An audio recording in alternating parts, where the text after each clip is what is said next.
The Seneca Babcock Community Association lost its not-for-profit status after its executive director failed to file necessary forms with the federal government. This now raises questions about potential liability for those who donated to Seneca Babcock and deducted the charitable contribution on their tax returns. Our Dave McKinley took those concerns to a tax attorney today. Dave? Well, the operative question here is, Mary Alice, could those donors be in some sort of trouble? The tax attorney we spoke with says that's unlikely. He notes that since the tax reforms of the first Trump administration, not too many people itemize any longer. Odd are the chance that you do and that you donated to Seneca Babcock and then would have to experience the rarity of being audited. That's the only probability of the ways you get to our question at hand.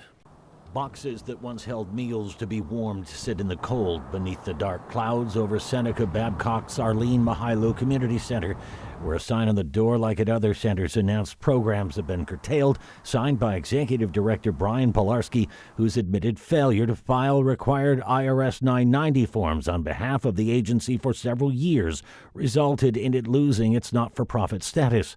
As questions loom about getting programs restored, another surfaces for anyone who may have donated to what they presumed was a bona fide not-for-profit, which technically wasn't, and then deducted the charitable contribution on their tax return. Chances are that organization is being audited.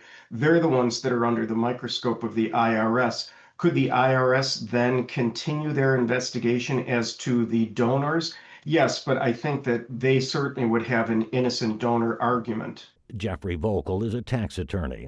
Then you may still be able to, argue to the IRS that the organization walked like a duck, it quacked like a duck. It is a duck, even though they maybe did not have their technical 501c3 status.